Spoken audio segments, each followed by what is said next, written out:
It's easy to imagine a world without labor unions. We're essentially living in that world now, and we are worse off as a result. Few of you probably belong to unions, but almost all of you benefit from them. It was unions that brought us the weekend. More importantly, unions built the middle class by ensuring that workers had the incomes to support families, to buy homes and cars, and to dream that their children could do better than they could. It was union power and advocacy that helped us win Social Security and health insurance, upon which almost all of us depend. In the 1950s, 33% of private sector workers belonged to unions. Big labor stood proudly beside big business and big government. No more. Today, only 6% of private sector workers are members of unions. With their decline in numbers came a decline in political and economic power, and the result? A significant increase in inequality, a significant deterioration in the possibility of a middle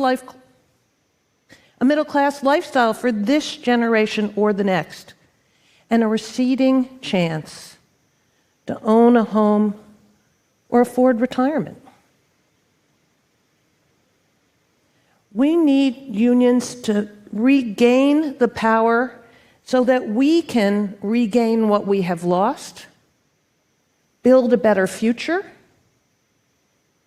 and help forge democracies that are built on a decent social contract between citizens and government and among citizens themselves. Yes, we need unions today as much as ever. As a professor of political science and someone who has studied labor unions for a long time, I can tell you that one of the most important things that unions do is to counterbalance the power of corporations. They even the playing field. Yes, we need unions, but we need better and different unions that are more attuned to the 21st century. Let's picture the world before unions. Small children toiling all day and even into the night in noisy, polluted factories. Or immigrant women workers jumping from a burning sweatshop because the fire escapes were locked so that they could not take breaks. That was New York City in 1911. That's Bangladesh now. But unions changed that by winning protections for workers. They transformed lives. They enabled even the worst off to achieve the American dream. Consider the longshore workers, those who load and unload ships. In the morning, the boss came and yelled all along the shore, thus the name longshore.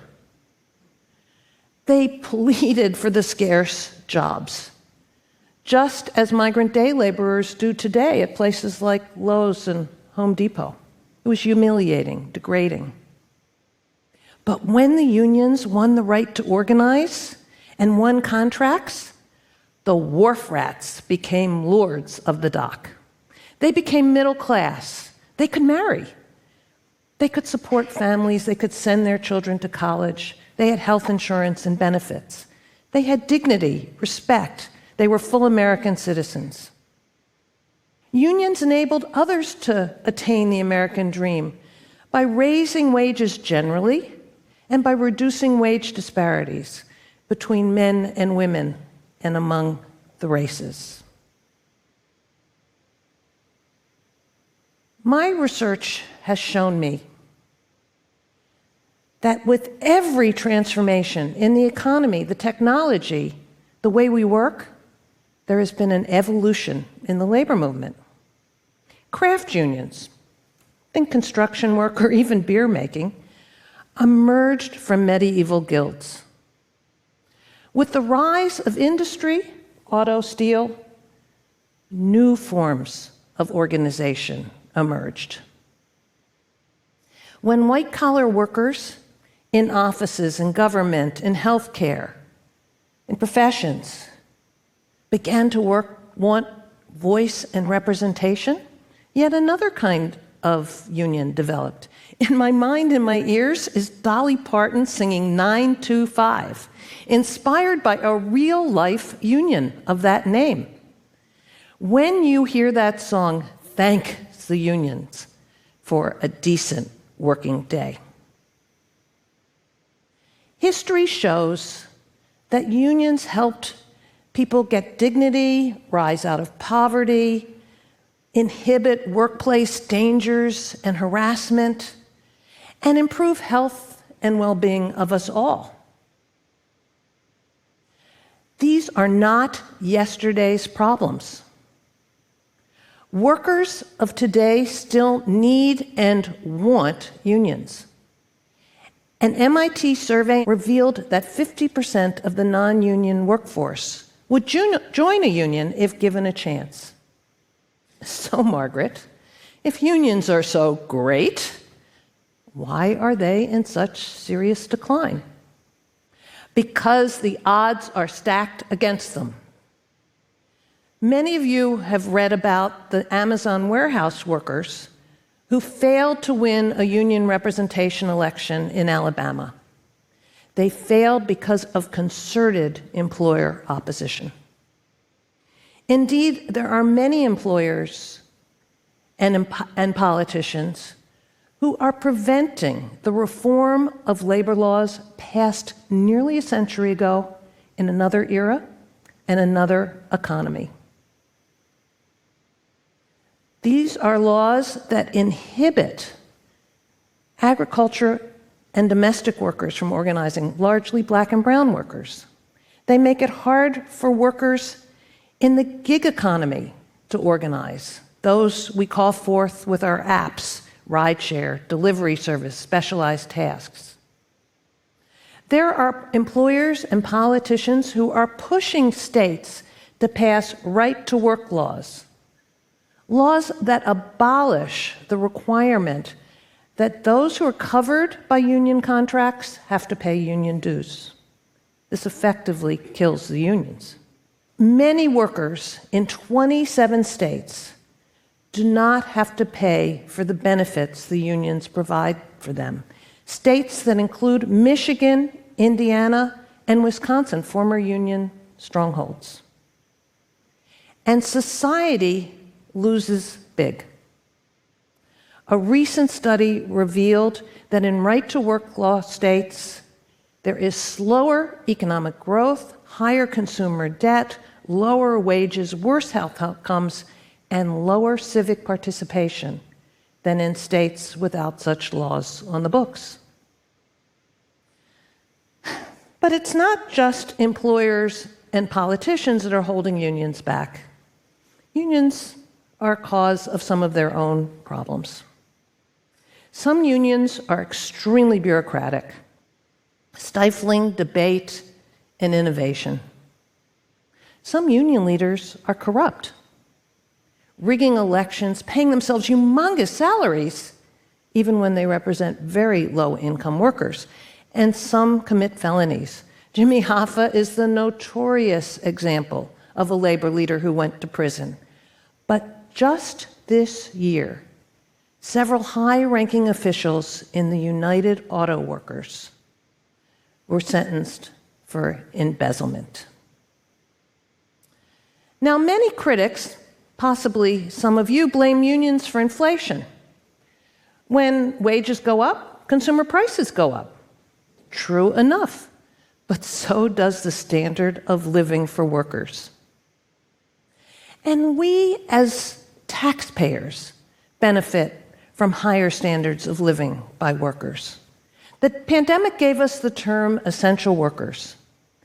If those in grocery, warehousing, food processing, delivery had strong unions, indeed any unions at all, there would have been no need for federal programs for those who have jobs to feed their families and prevent evictions.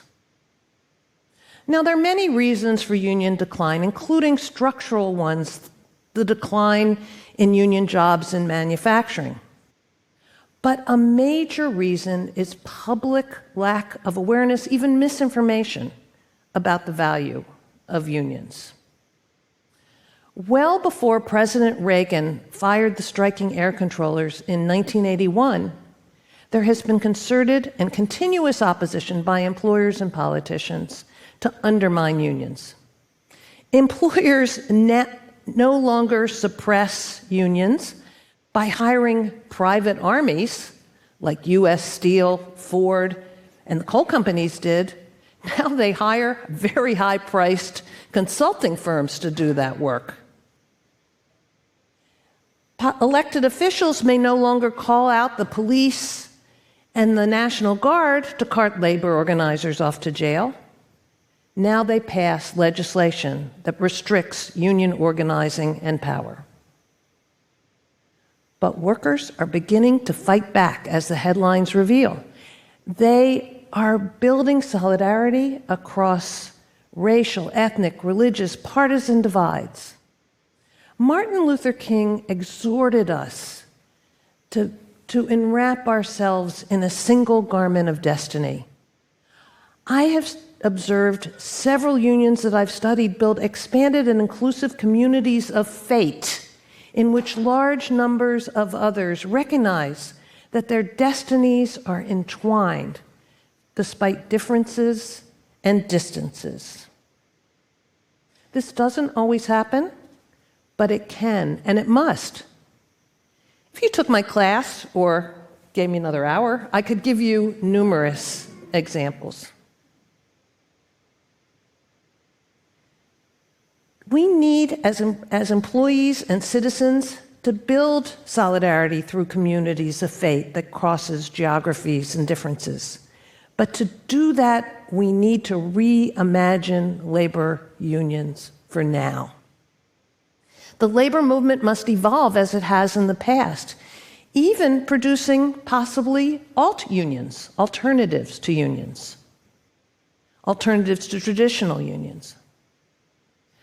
Workers in gig professions, tech, don't necessarily want a traditional union, but they do want influence over their wages, working conditions, and even the policies of their companies. And they are reimagining old approaches and coming up with new ones in order to build worker voice and power.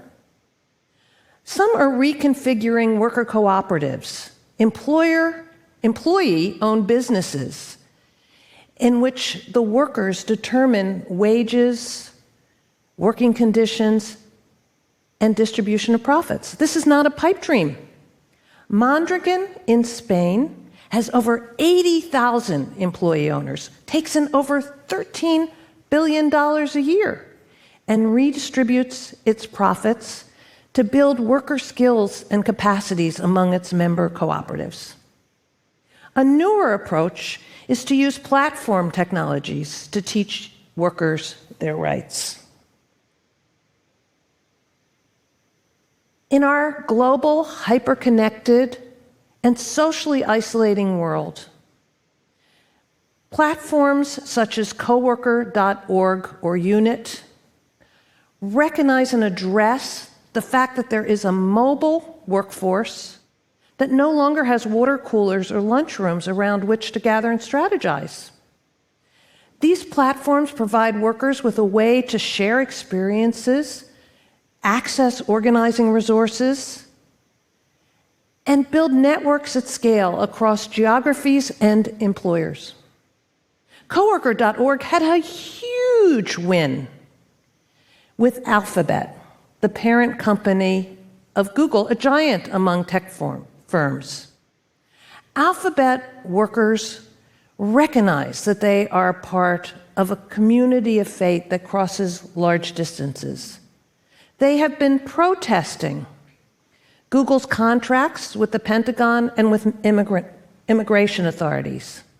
They have normal, run-of-the-mill economic union demands, but they also have the political demand that they should have a say over company policies that affect them and us.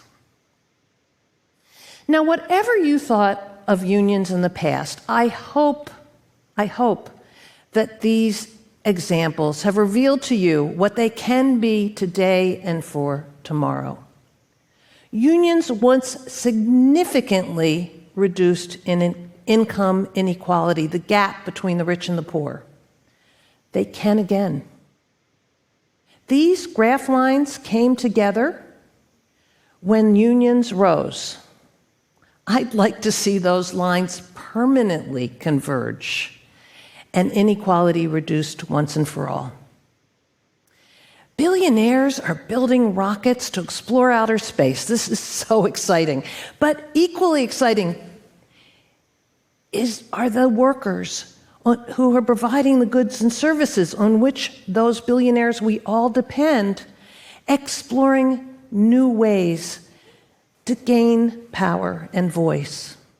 If even some of these explorations succeed, workers will gain dignity, economic security, and the power to challenge employers and politicians. The result? The resuscitation of the middle class and a far more equitable society. Thank you.